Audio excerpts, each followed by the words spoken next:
What is up, though, Lions fans? It's your boy, Motor City Don P, back here once again, and you already know what time it is. You see me in front of your TV, and you know that it means one thing for certain and three things for sure. Number one, we came to give you. Oh, sorry. I messed up my own intro. How you do that? All right, here we go. Number one, the Motor City Cats are indeed back at it. Number two, we came to give you stats, not none of that static. And number three, number three. Perhaps the most number. I am all over the place, right? Fine, it don't matter. Perhaps the most important number of them all is number three.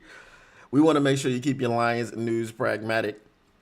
Now, you may be asking yourself, how, Don, how, Mr. P, does one go about keeping their Lions news pragmatic? Well, it's a three-part process. I'm glad you asked. It's very simple. Smash like button, subscribe, share. That's all. And it doesn't matter in which order you do it in, but just smash like button, subscribe, share. And sharing is indeed caring. So once you've shared this with your mothers, your fathers, your uncles, your cousins, your sisters, your brothers, your aunties, your steps, your grands, okay, your halves, your bosses, your colleagues, your neighbors, you name it. You name it. Then you have indeed cared about those people. So, you know, we got some things that we got to get into today. The Detroit Lions got that ass beat by the Green Bay Packers. And I don't take any pleasure in saying that. Three phases: offense, defense, and special teams. Well, those aren't the three phases of how you keep your Lions news pragmatic. But those are the three phases of the game. They're very important.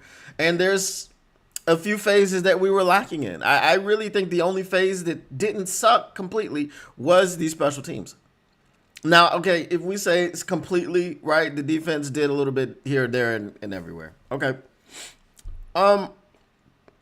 Speaking of defense, I'm going to bring up something. This is going to be painful to a lot of people.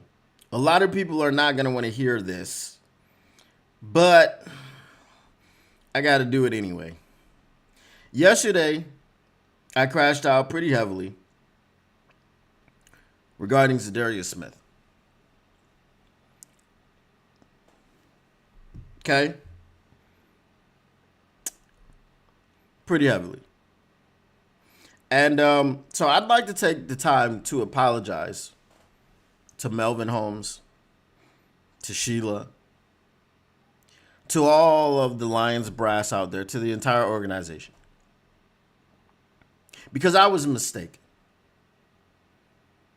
I was mistaken, and I'm man enough to admit it. I was mistaken in believing that we could have acquired Za'Darius Smith for $9 million. I was mistaken in believing that $9 million was the actual mother effing number. It's much lower than that. So I was mistaken for applying logic to this situation. Brother, you could have had this man for peanuts. He wanted to be in Detroit. So all those people that I just apologized to, that was sarcasm. I didn't mean it. It wasn't a real apology. Listen to me. Za'Darius Smith's contract details per Spotrac. Y'all ready for this? Okay, we're gonna go by the numbers. 2025 cap hit. Chat, what y'all think the 2025 cap hit is? Now, we got $36 million in cap space right now. What do you think the 2025 cap hit is? I just want y'all, just tell me. What do you think it is? I told y'all he was getting up to $9 million. So, just, what do y'all think? Give me y'all guesses. Zach J says $4 million. You're off. You're off. Because surely it's more than $4 million, right? Because the $36 million in cap space that we have would have been in danger It would have been in danger with the $3,450,000 in cap hit that it took to get Za'Darius Smith under contract in Philadelphia. I said $3.45 million. That's what I said. 2025 cap hit is $3.45 million. What's the 2025 cash? Do y'all know? What do y'all think? So we got the cash and the cap. We're not cash rich. We're not cash rich. So it must have been something that we couldn't have put together ourselves. Zach J, no, you were not too far off. You were not too far off at all. So what do y'all think the cash is for 2025? How much cash do they have to give this man?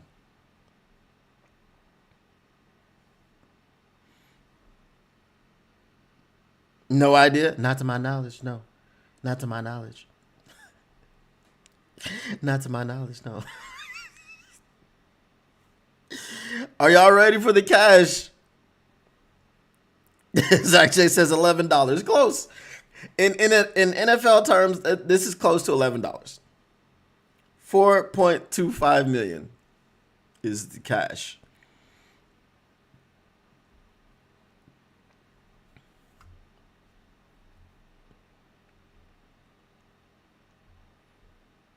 $4.25 million is the cash.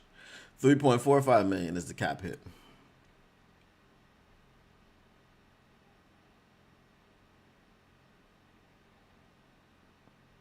Okay. So Za'Darius Smith signed a 1-year, $4.25 million contract with the Philadelphia Eagles, including $2.25 million signing bonus, $4.25 million guaranteed, and an average annual salary of $4.25 million, obviously, because it's a 1-year contract. In 2025, Smith will earn a base salary of $2 million. Smith's base salary is $2 million.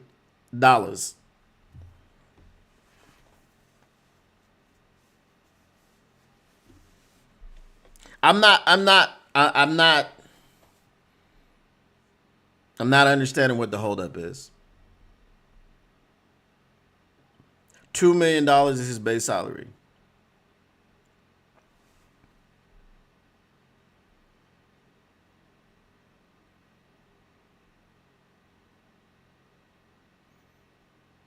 His signing bonus was $2.25 million. His signing bonus is more than his base salary,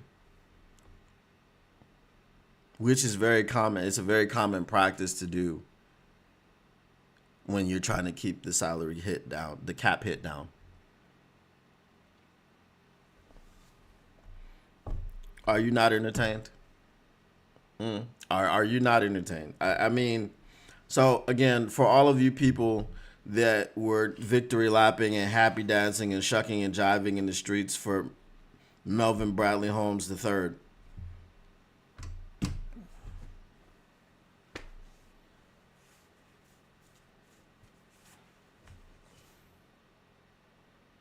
I don't even want to do the show no more today. It's over. It's a wrap. Motor City Cats R&D back at it. We came to give you stats, not static. Whatever you do, make sure you keep your Lions News pragmatic, and we are out. Peace. No, I'm joking. I'm joking.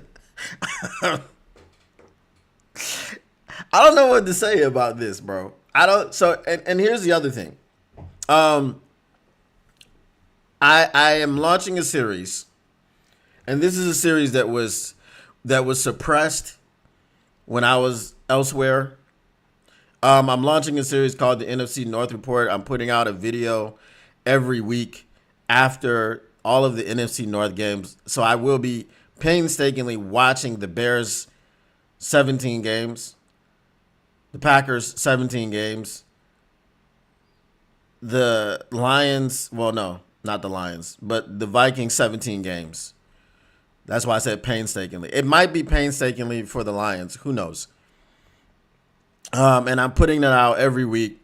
Try to get it done after the Monday night game. But if nobody's playing on Monday night, then try to get it done after the Sunday night game and have it available for Monday or whatever. But it'll be available early in the week. It's available now. Okay, if you haven't watched it after the show, please go watch it. Make sure you like it. Make sure you hype it. Make sure you share it with other people. Now, due to I don't know what happened, the audio is pretty bad because I turned it up really loud when I was editing it, because I couldn't hear it because it wasn't coming through loudly enough in my headphones. So I thought, hey, maybe y'all won't be able to hear it. So when you're listening to it, just turn it down so it sounds normal. That's all I'm gonna say. But please support the series. Obviously, it's on the channel. It's not another channel. So support the series. Make sure you hype it. Make sure you share it. Make sure you watch it. Because I want my Detroit Lions fans and faithful to be abreast of what is actually happening in the NFC North. Does Jordan Love suck like we think he does? Or is he someone who maybe we should think about? JJ McCarthy. JJ McCarthy looks a whole hell of a lot better than we thought he was going to look. Right? So JJ, a lot of people thought JJ McCarthy was going to be the worst quarterback in the division, blah, blah, blah, blah, blah. Well, he outdueled Caleb Williams last night. Yeah, Caleb Williams turned back into a pumpkin.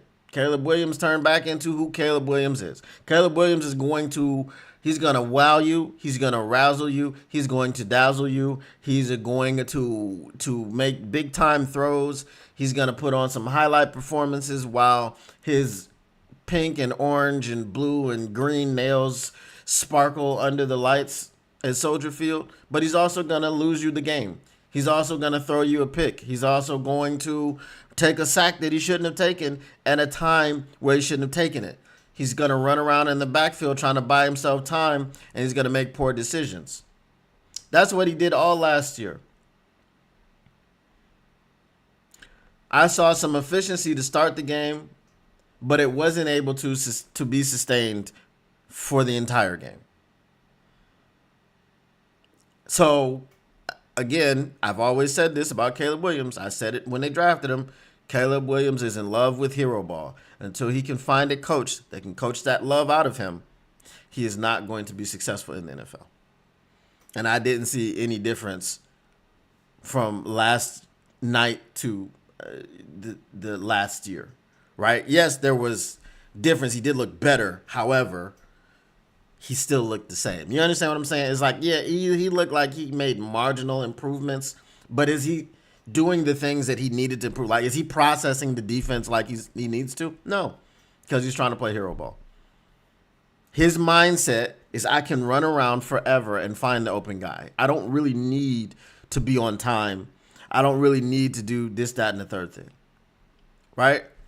So, yes, I will be talking about the NFC North divisional rivals and how they stand against the Lions, how the Lions stack up against them, all that stuff all year. So that will be once a week. It is called the NFC North Report. It has a different thumbnail so you can see it. It's got 4 players from the NFC North on it.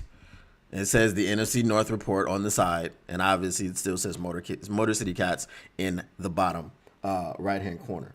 So that is what that is. Let me get to some of y'all's comments. Telemate Media says, I was told that Zadarius Smith was looking at 13 to 15 million after week 1. I don't know who told you that, but he clearly is not getting that. Zach J, are you guys ready to hear every week how we sign some guy who was sitting on his couch to see if he can be the next great edge for us? Well, so today it wasn't that guy, okay? But let me give you the news. Let's see, where was it? Okay. So remember when I termed the yips for kickers? Remember when I termed it the Moody's? Remember that? Jake Moody's been released after week 1 because he sucked in week 1. Okay. All right, here it is. Here it is. The Detroit Lions released linebacker Anthony Pittman from the practice squad, signed offensive lineman Devin Cochran and linebacker Monty Rice to the practice squad.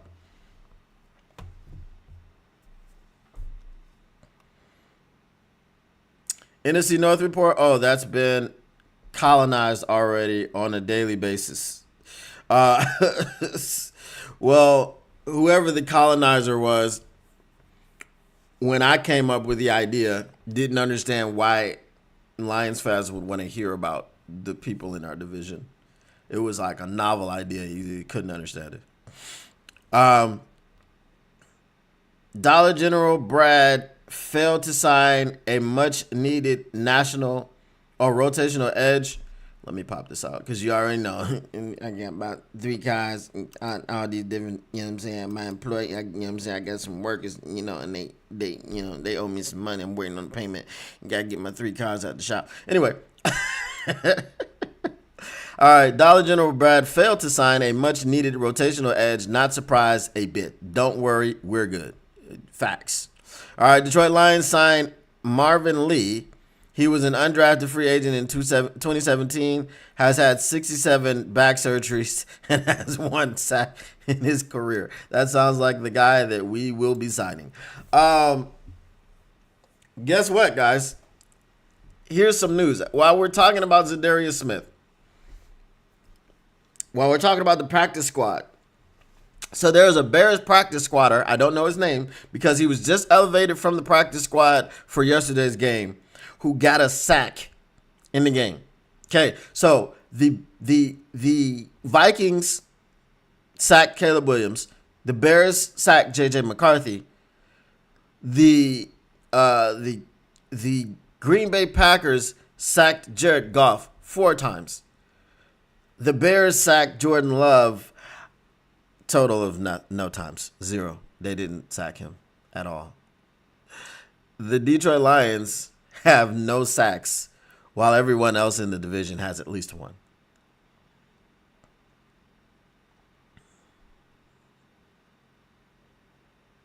There's a video going around apparently of Hutch making a business decision. Hutch may not be as mentally ready as he thought he was. If he's making a business decision, Hutch is not the type of person that would make a business decision. He may not be all the way back from that injury yet. Physically, he may be. Mentally, he's not.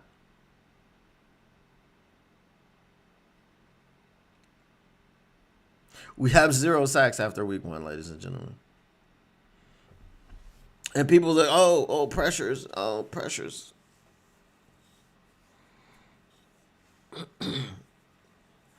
I'm sorry. We're supposed to be talking about the work that they need to do. I'm just saying. Stuff not shaking out too great. But let me get to some work that needs to be done. If y'all don't know, that's Marcus Davenport on the thumbnail in a hard hat and glasses. Safety goggles. Okay. So, again, it says Lions signed former 3rd-round pick to the practice squad and released longtime veteran linebacker. And I just read you what it was.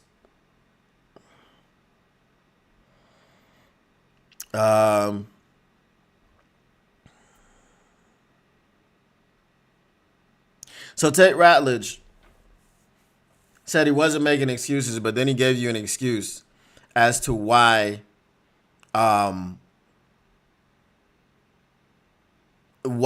he was out there missing blocks and all this other stuff. His excuse was that they were working from a silent count, and that's why they had miscommunications and mental errors.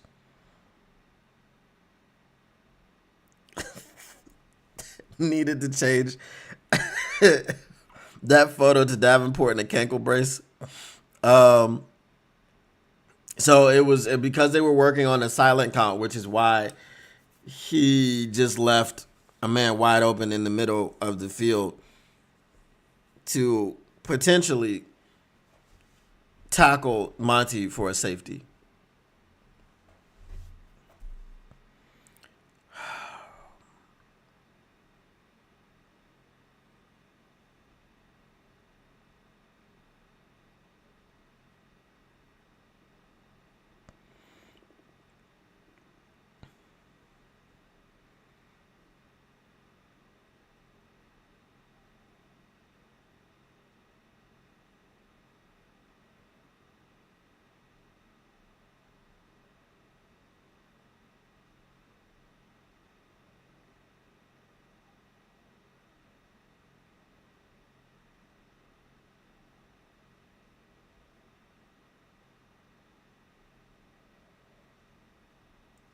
So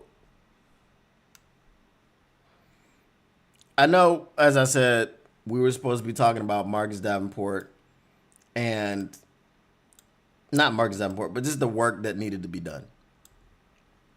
And I'm gonna say something else because what up, though, Shift? Said you can see how much they schemed Hutchinson and how much they didn't scheme Davenport. All right, let me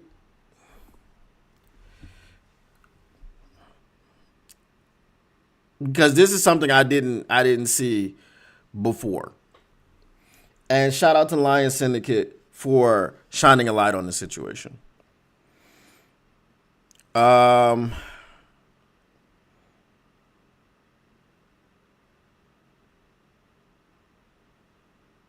let's go to his career stats. Okay.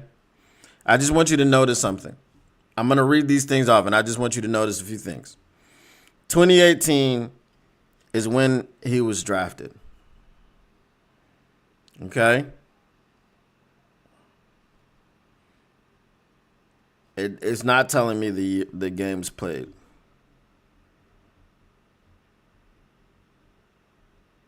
No, it's not. Okay. Anyway, 2018, 4.5 sacks. 2019, 6. 2020, 1.5. 2021, 9. Okay. 2021 is the year in which he played 15. No, is in which he played 11 games and had 9 sacks.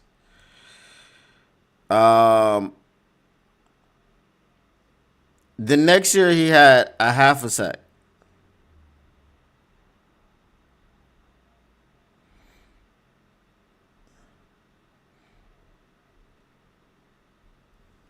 I have to go to StatMuse to find the games that he played because for whatever reason they don't want to give me the games he played.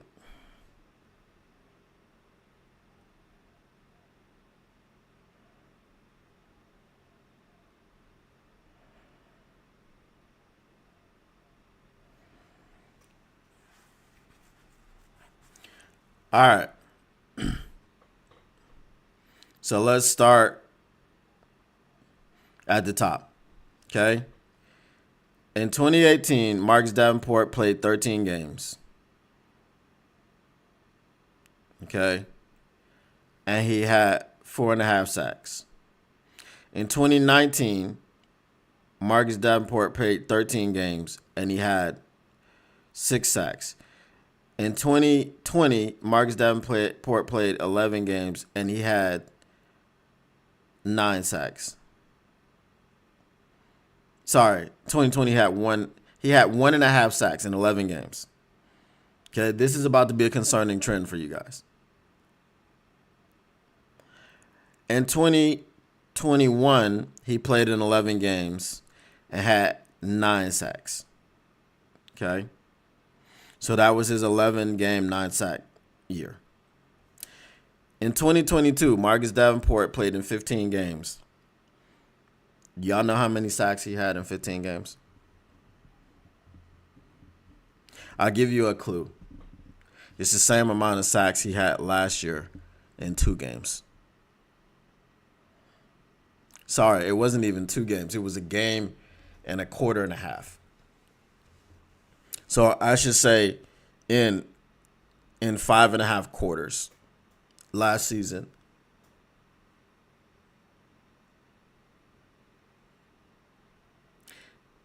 he had half a sack. The only season in which he played even close to the full slate of games in 2022 in New Orleans, he had a half a sack. In Minnesota, he played 4 games. He had 2 sacks. So it seems like the less amount of games he plays, the more sacks he has. If he plays a lot of games for you, he's not going to be impactful in that department. And as I said, in Detroit last season, he played 2 games. He had half a sack.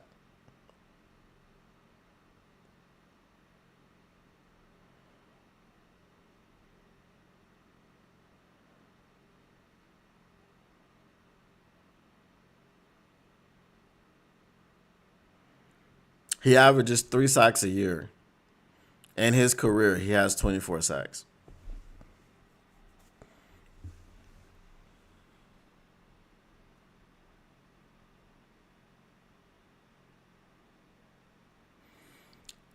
Schiff says Davenport ain't it, bruh. The whole media is itching on him. Where was Amik Robertson? Did he even play? Yeah, I'm sure he played for Terrion because Terrion left the game. Um, he did. He's just a little. It's hard to see. Uh,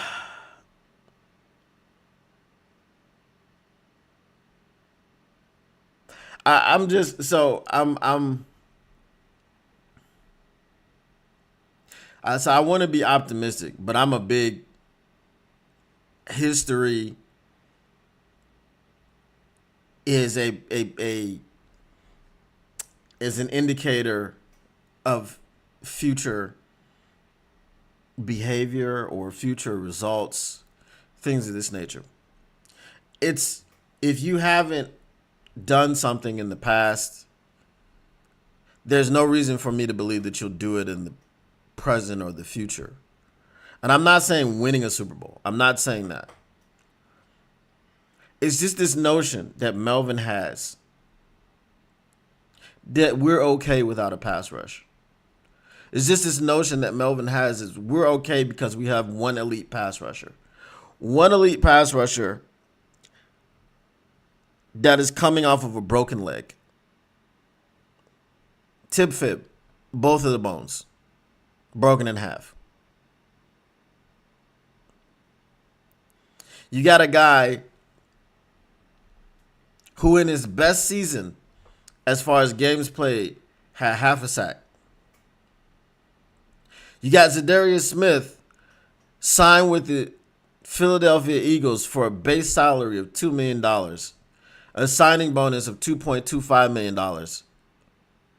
And that is the guaranteed money that he has. $4.25 million are guaranteed to Zadarius Smith.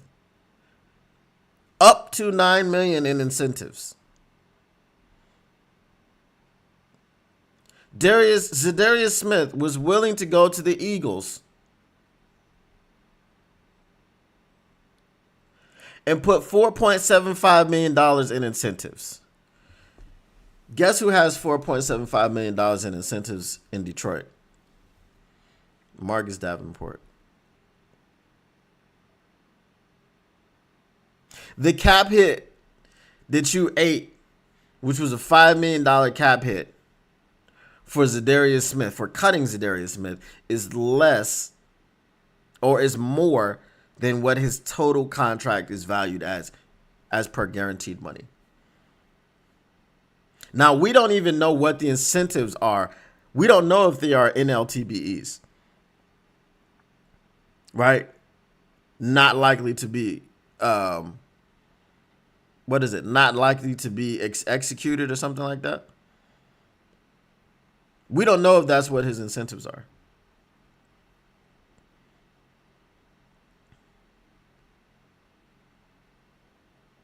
So I'm tired of like looking around the league and going, hey, what would it be like to have a dominant defense? And then we look at the numbers, and I was the person that told y'all last season. I said last offseason, I said on paper, this looks like a top 5 defense. I said this. And I was right to a certain degree until everybody started getting injured.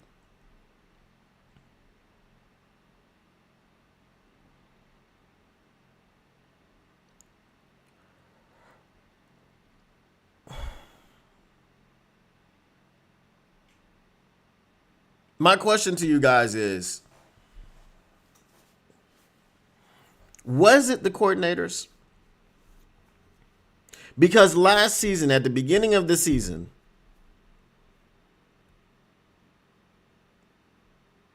the reason that you weren't getting out, you weren't really getting to Matthew Stafford in game one, wasn't because you weren't pressuring him. It's because he knew that you were pressuring him, so he was getting the ball out in half a second.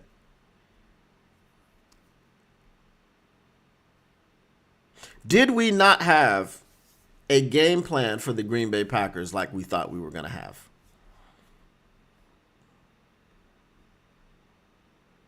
Because as I said, to my point where I'm like, man, I'd love to be able to look around and say, ooh, we got a dominant defense.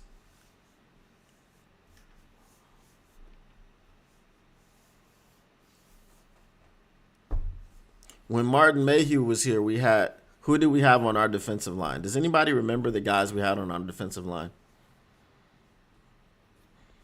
that were playing at the same time?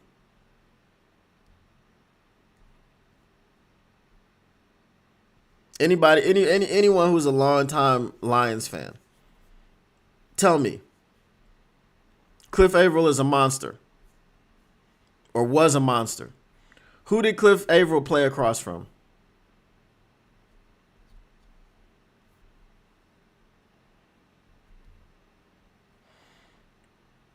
They are who we thought they were, and we let them get away.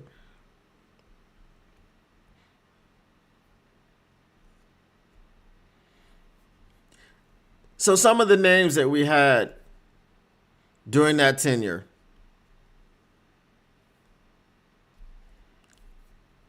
Um, who was on that? Who was? Let me see. I want to get this right. Um,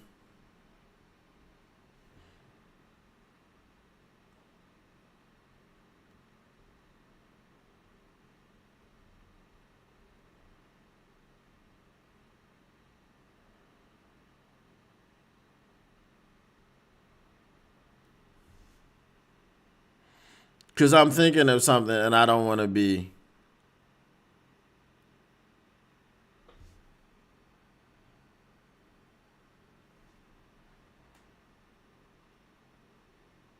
But there's a point.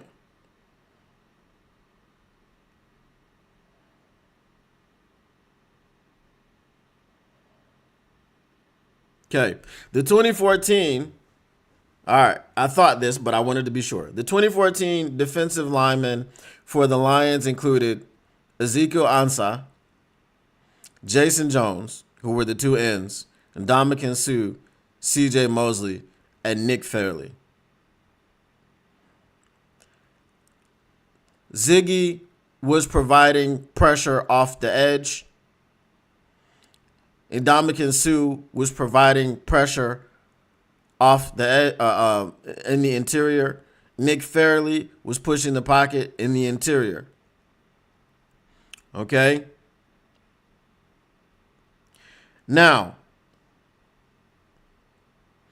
did it matter if we had a Jason Jones on the other side? Did it need to be Cliff Averill? No. Ziggy Ansah was dominant when healthy as a pass rusher. Ziggy Ansah was similar. I would say not as similar to Marcus Davenport. Marcus Davenport just doesn't stay on the field at all. Ziggy Ansah battled some health issues. Okay? But what you never heard Martin Mayhew say was that we don't need to rush the passer from both sides. Remember when Kyle Vanden Bosch was here and we were doing the wide nine, and we hated the wide nine because it wasn't great against the run. What was the wide nine for? Why did we run the wide nine? And we're talking about 10, 11, 12, 15 years ago. Why were we running the wide nine? Does anybody remember? What is the wide nine supposed to do? Allow you to do what?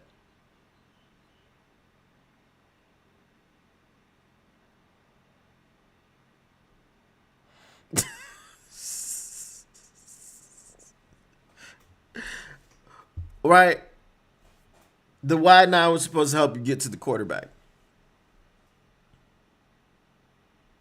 right? It was supposed to help you contain and also get a step to collapse the pocket.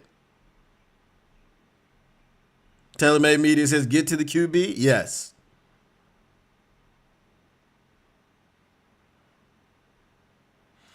Exactly, tactical sport. This is my thing. When you had Ziggy and Sue, you could have had Patrick Starr on the other side and it wouldn't matter. So now what we're being sold is Aleem McNeil and Hutch and Patrick Starr.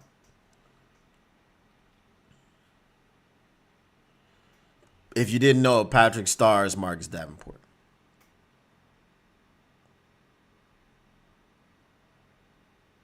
Zach J says, "Where were you last night, Ron?" Yeah, because we were in here. We were in here watching your Bears get downed.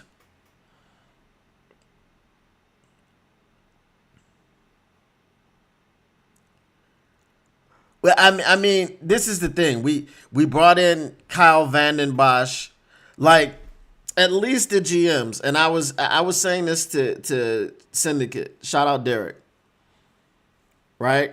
Lion Syndicate.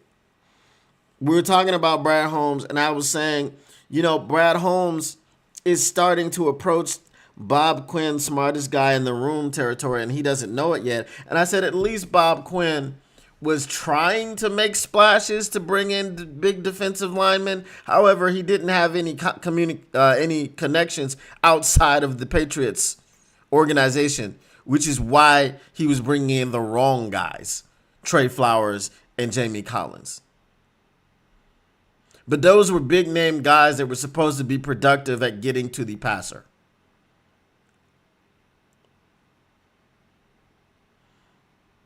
I don't understand why the Detroit Lions are so stubborn and we just got to stop the run. Again, as I've said, you're stopping the run to make teams one-dimensional, but that one dimension you're really bad at. We want to talk about how great our secondary is. If we can't get any pressure on the quarterback, our secondary doesn't matter because no one is covering for 5 to 10 seconds. I saw a clickbait article, a clickbait video yesterday from Marcellus Wiley that said Lamar Jackson suspended with an exclamation point and a question mark and an embarrassed face emoji. I clicked on that thing so fast, I said, "Oh, we got a chance in week 3." It was lies. It was his clickbait. It was his opinion that Lamar Jackson is going to get suspended for pushing that fan. Guess what, Wiley? You were wrong as hell because not only did Lamar not get suspended, I don't even know, he may get fined, right? The fan got banned.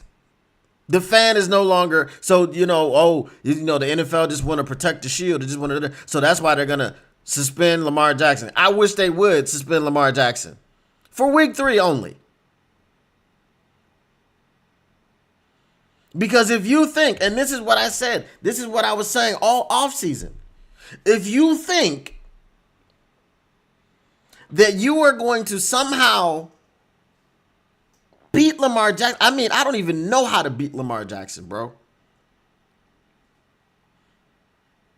Everybody around Lamar Jackson has to let him down for you to beat him, which is what happened on Monday night. The coach let him down by not just going for it on 4th and 3 with plenty of time left and giving the ball back to Josh Allen. The defense let him down because they let up 41 points. Derrick Henry let him down because in the most crucial part of the game, Derrick Henry fumbled. Lamar Jackson was perfect that game. It's not like he didn't throw an incompletion, but he didn't fumble. He didn't put the ball in harm's way. He didn't throw any interceptions. Lamar Jackson was his regular wizardry self. He's a freaking magician back there. And we got to go up against that guy on week 3, and you don't give a damn about getting to the passer.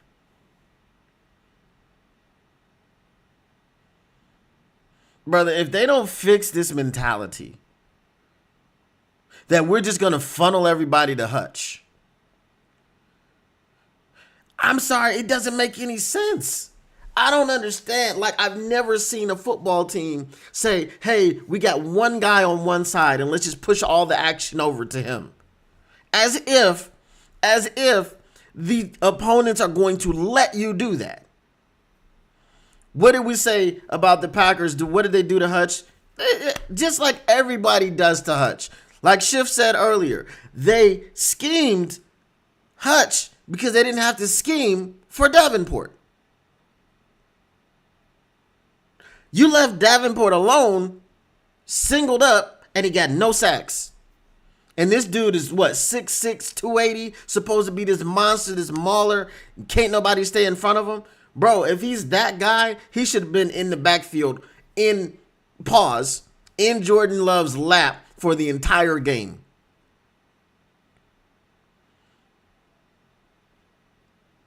I don't understand what's the plan. What is the plan? To just completely like negate one side of the quarterback. Like, man, look, Hutch is on the left side, and that's all we need, bro. That's all we need. Just, hashtag, what's my source? Trust me, bro. What are we doing? I don't understand. Like, maybe I don't know ball. Maybe I'm just not a ball knower. Maybe that's what it is. Maybe my, damn near 40 years of watching, playing, coaching, being an ambassador for the game, taking the game to different countries. Maybe I just don't know ball, and I don't know what the hell I'm talking about. Maybe I'm just a running back, bro. Maybe I'm just a corner. Maybe that's it. And I don't know anything else about pass rush. I don't know anything else about defense. Just, but I'm a corner, right? So I know that one of my best friends is a stout defensive line that can get to the damn passer.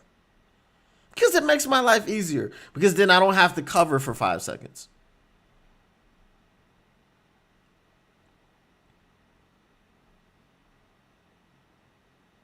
If you want me to cover for 5 seconds, then guess what coverage I need to be playing?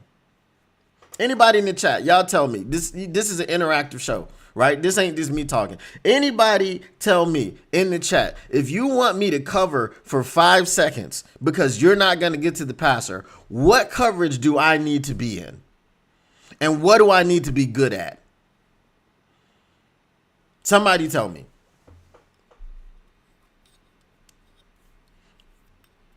Schiff says, we not stopping that, man. Henry gonna destroy us too, bro. Right. But we stopped the run, so maybe we got a chance against Derrick Henry. Maybe. I don't know. Ron Winarsi says blitz more. That also puts a strain on your corners, on your secondary.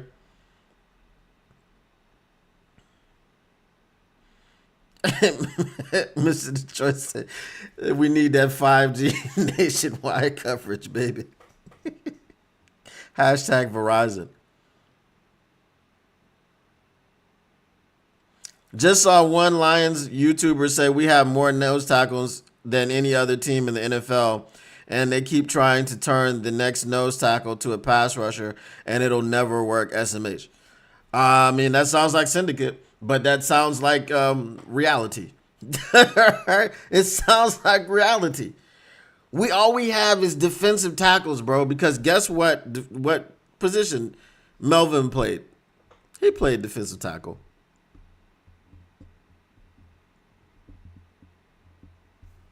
What was Ray Agnew's position? Does anybody know?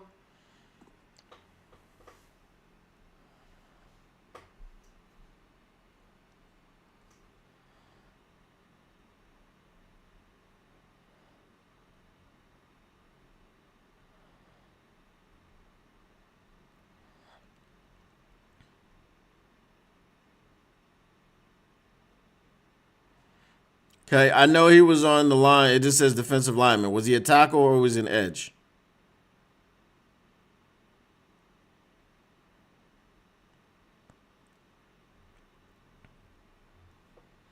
No, Ray was a defensive lineman.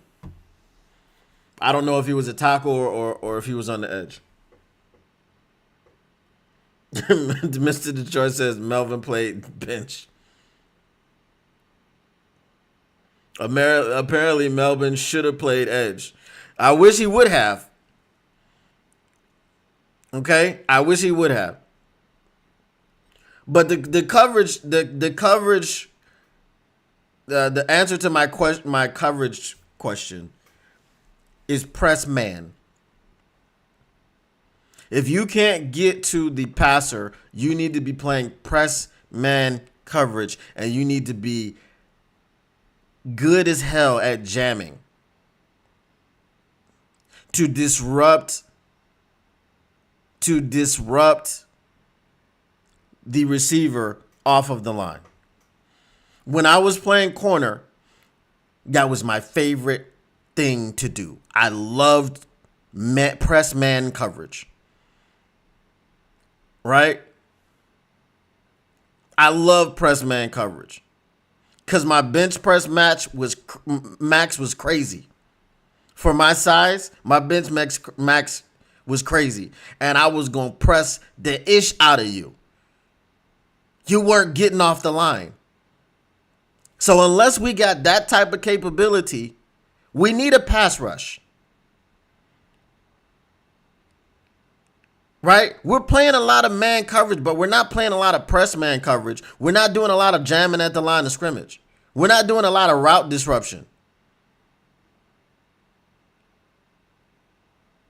If I got to play man coverage, I don't want to be in man coverage if I can't put my hand on you from the beginning of the route.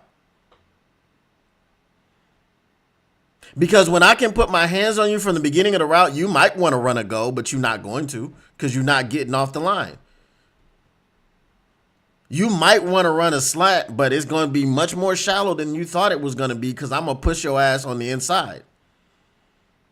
Press man coverage allows you as a cornerback to dictate what the receiver is going to be able to do. Especially if you're going against an offense that has a lot of timing. If an offense is predicated on timing like ours is, and you can disrupt the timing at the line, guess what? Messes up the play.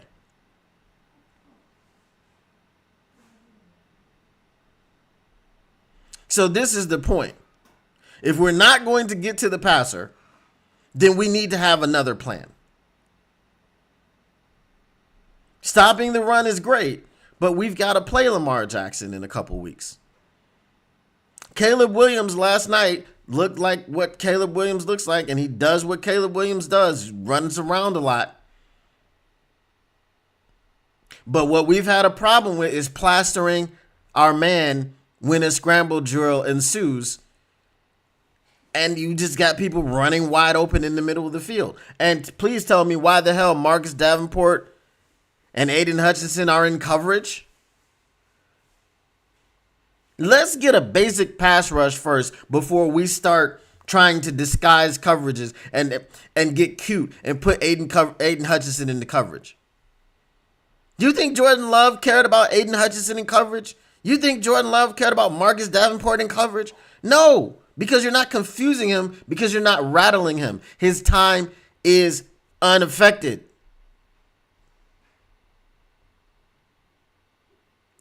If you don't affect him, why does he care about what these little wrinkles that you're doing? And you got nobody covering in the back end, like the linebackers ain't covering nobody. Jack Campbell wasn't doing a damn thing in coverage. So now you see Aiden Hutchinson and Marcus Davenport drop back, and you're like, ooh, one of them is 6'7", and the other one is 6'6". Oh my God, I can't throw over him. Yes, I can. Because my linebacker is not covering the middle of the field. So whoever is in that middle of the field zone, just sit down. I'll get it to you. I don't have to throw it over Marcus Davenport's head. I don't have to throw it over Aiden Hutchinson's head. Just go to the middle of the field, where the middle linebacker, Jack Campbell, has you in coverage, but he doesn't really have you in coverage. I'm just, there's that. I'm not a coach, right? I don't have to do the work, right? Now, Alex Anzalone, Aiden Hutchinson talking about we gonna right the ship, we gonna get it right. We know we wasn't good enough, this, that, and the third thing. Aiden Hutchinson said, hey, he loves when people do like what I'm doing by counting them out. I'm not counting you out. I really do think you'll fix it, but there's a fundamental flaw with the philosophy. There's a fundamental flaw with the philosophy, and that part can't be fixed because you don't think that it is wrong. Do you get my point? You don't think it's wrong, so you don't think there's anything to fix. So whatever you're going to be fixing and whatever work you're going to be doing is within the confines of a flawed philosophy. Does that make sense? Am I making sense to people? We're just going to push everything to Hutch. And Hutch is going to get 57 sacks.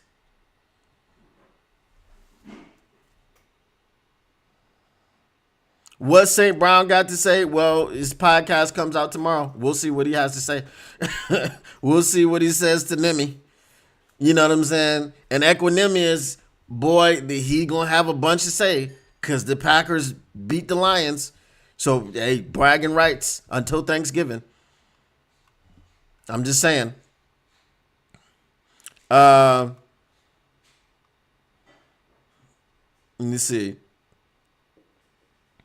Zach J says, were you cheating on us, Ron, with a different YouTube channel last night?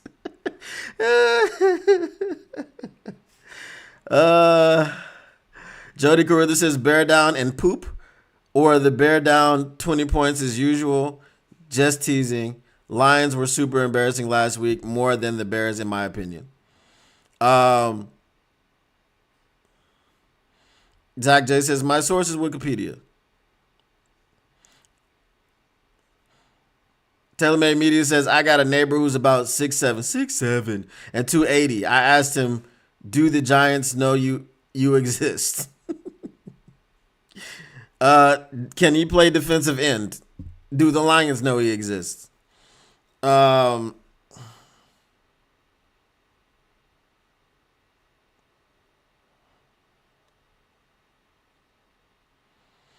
was a young guy called Durgo Moby. Just saw a few of his videos this evening for the first time. I have not seen him. My inner syndicate, Bradley Matthias Cornelius Jones. You forgot Jerome. Bradley Matthias Jerome Cornelius Holmes. Zach J says Moby goes off. I don't know. Maybe like reach out to him. Maybe ask him to come on my show. I don't know. I've never heard of him. You know who we need to sign? Cat Williams. Get up on the line, boy, and see what's what.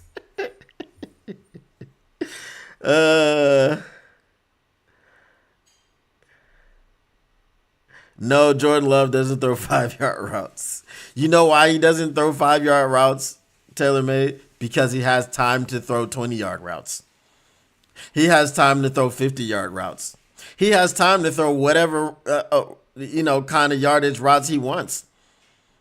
Right? He could have thrown 80-yard go balls every possession if he wanted to because he had the time to do it. Right?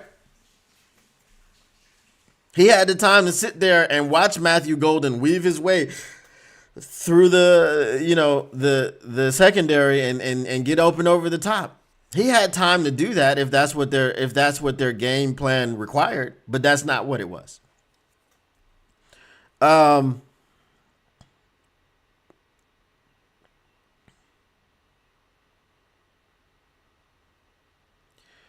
St. Brown said on his podcast clip that they're going to turn it around. That might have been a preview, I guess, because the episode comes out Wednesday. Every Wednesday it comes out. EQ played for the Bears too, so does he sell it for all? No, well, yeah, basically every team that he's played for. it's, so the Packers is his first team, the Bears are his second team, the Saints are his third team, and the 49ers, who he currently plays for, are his fourth team. That's how he goes in his rooting order. And he roots for the Lions because his brother plays for the Lions. So, yeah, he's got 5 teams that he roots for. Um, Lions had no run game.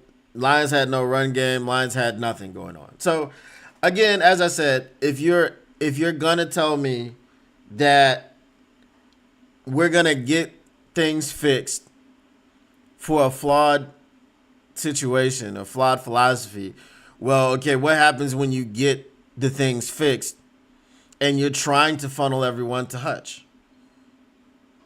I was like, man, can you at least just ask Marcus Davenport to rush the passer on the back end?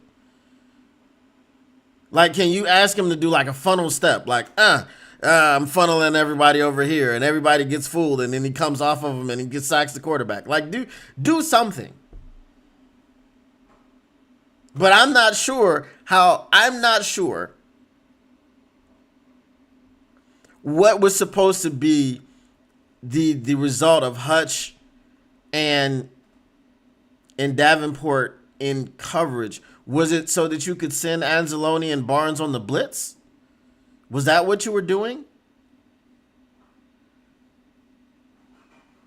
I talked about last night when if y'all that were here, I kept talking about why was Brian Flores only rushing 4?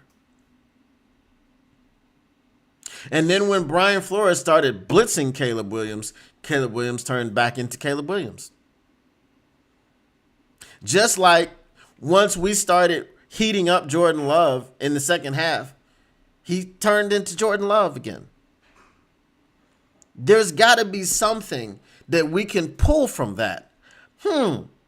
Quarterbacks don't like pressure. And when you pressure quarterbacks, unless they're elite, unless they're the Josh Allens of the world, unless they are the Lamar Jacksons of the world,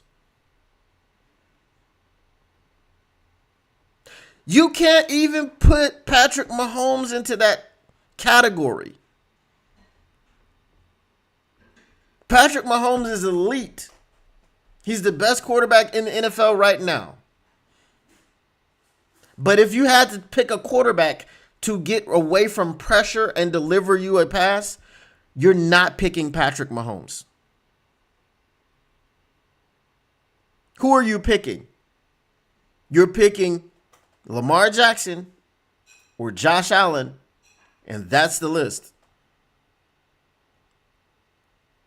Right now, that's the list. Lamar Jackson or Josh Allen.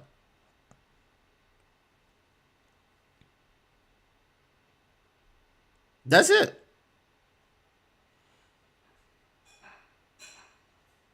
Right? Even Lamar Jackson and Josh Allen can look human when you pressure them.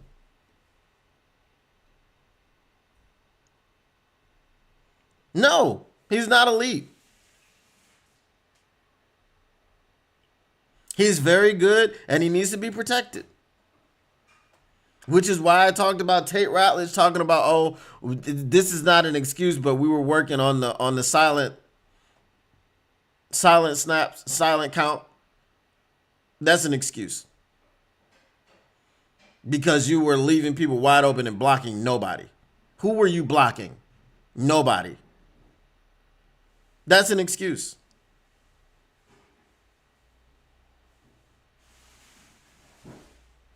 Anyway, we'll see what happens, man.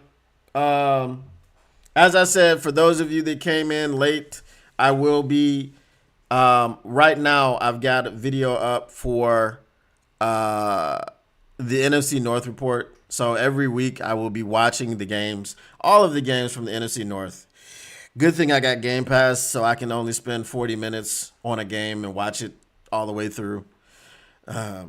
Because I ain't got time to be sitting up here for 3 hours watching every game. But then I will compile it into a report, do a video about what I saw, what happened in the Packers game, the Bears game, the Lions game, and the Vikings game, and we'll talk about the standings of the NFC North, how we're shaping up and stacking up against the other teams. Do we need to worry about anything? Is there anything good? Is there anything bad? And so on and so forth. Did somebody get injured? Is somebody going to get fired? All these things. All of these things. So yeah, that's what I'll be doing. Anyway, if you haven't checked it out yet after the show, please go check it out. Please support the series because it does take a lot of work, and I'm trying to give you guys the information that you need so you can be informed, so you don't sound like a Bears fan. Anyway, mailbag. What you gonna do? What you gonna do when they reading you? Mailbag. Mailbag. Get your mailbag questions in. Get them in. Bask in it. All right. Ratledge is a rookie. It showed. Yes, it did. Mental errors, mistakes. Sure, they'll get it fixed. But when? TaylorMade Media comes in with the mailbag saying Caleb Williams gets the start on Sunday at Ford Field. It's a huge date for him and Usama Ben Johnson. How much of a revenge factor will there be for the Bears to get the W? There's no such thing as revenge when we haven't. Well, we have done something to you. We've beaten you mercilessly and spanked you. But, I mean, I don't know. Like, I don't see it. I don't see it in that way because Usama was the one that ran into in inner division. He stayed in the division, and that's why we believe he's a traitor and he's a terrorist. So I don't know what the revenge factor would be for him. But I mean, you have to expect people to not support your decision to go. You know, it's like if you were married to someone for, let's say, 20 years, right? And then you get a divorce and then she goes and marries your best friend. Like, would you support that situation? Would you support that decision? Hell no, you would hate her even more, right? Right? Now, if she just went off and married some dude that you never met and you never heard of, I mean, you already, I don't know, maybe the split is amicable, so you wish her the best. I don't know. Right? This is the difference between Aaron Glenn and Ben Johnson. Right? Aaron Glenn keeps his name. He doesn't get anything added to it. We still call him AG. Usama is Usama or Benedict. Right? That's the difference. So we wish AG well, you know, because he went off and, you know, married some other chick. You know? We hate Ben Johnson and Usama Ben Johnson. We don't wish him well because he went off and married our best friend. That's what it is. So I don't know. I hope I answered the question. What you gonna do when the Bears come for you? I don't know. Yawn. I don't know, man. I don't know. From what I saw last night, I can't be afraid of the Bears. I'm sorry. You know, Caleb Williams, as I said, Caleb Williams is he's a guy that loves hero ball, and I keep saying this until he gets rid of that love, he's not going to be successful in the NFL. You know? Mailbag, Jared Goff's lack of mobility is apparent. Dennis Allen has already seen the tape. If you were Hank Fraley, what's up your sleeves versus the Bears? Simplified protection to make sure he gets protected. You know, this is remnant of the 2022 season when, remember, the Lions were on pace for a historically bad defense as far as points given up and yards. And they simplified things. And once they simplified things, right, they turned it around and they were 8-2 on the back end. Now, the benefit of this happening in week 1 and Dan Campbell saying that they needed to get back to basics in week one, that's the benefit. So you don't allow it to snowball. So you don't stumble out the gates to a 1-6 start. Right? The difference between 2022 and now is 2022, they kept doing the same thing for 7 weeks. Now you did something for week one and you said, nah. They can't handle that. So we need to simplify it out the gate. That's the difference. I always support my homie though. Which homie? Mailbag. If the Lions go to a silent count, shouldn't that be a key for the Bears linebackers to fire directly up the middle? No, because the Lions aren't going to go silent count at home. You know, they only do that on the road. So, yeah, I get what you're saying. I get what you're saying because that silent count left that middle wide open for that dude to crash down on Monty. Fortunately, it wasn't a safety, but it wouldn't have mattered anyway.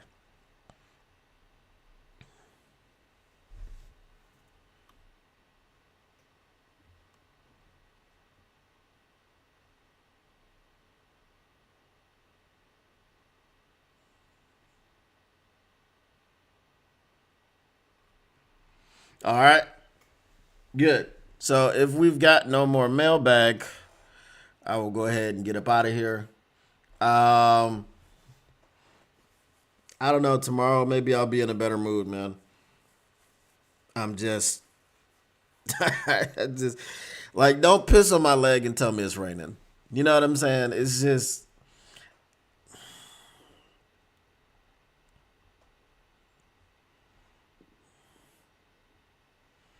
and the other thing is like, I feel like the Lions are like the last to catch up with the innovations of the league. You know, like everybody's going mobile quarterback, and the Lions trade for Jared Goff, which he's done a whole hell of a lot better here than we thought he would have.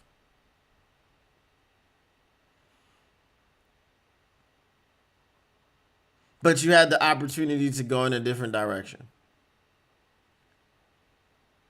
And it's all going to be null and void if they win a Super Bowl. It's all going to be a moot point. But to this point, they haven't. So it ain't moot. And it ain't mute. It's very loud. But anyway, like I said, tomorrow will be a better day. Once again, the Motor City Cats are indeed back at it. We came to give you stats and not static. Whatever you do, make sure you keep your Lions news pragmatic. Make sure you go and check out the NFC North report. One more mailbag.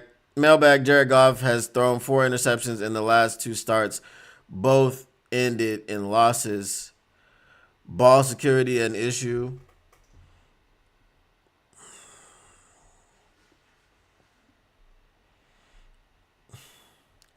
I mean, it depends. Ball security.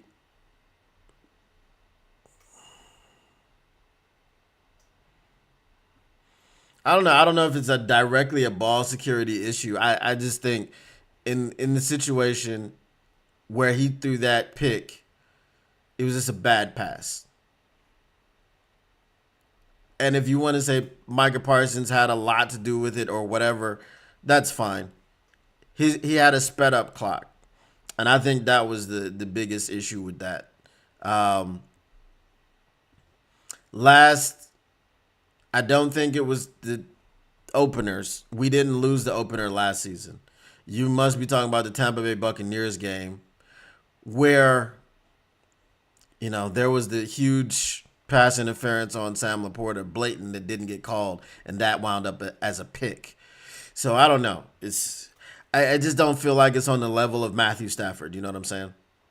But anyway, like I said, once again, the Motor City Cats are indeed back at it. We came to give you stats, not none of that static. Whatever you do, make sure you keep your Lions news pragmatic, and we are out. Check out the NFC North report.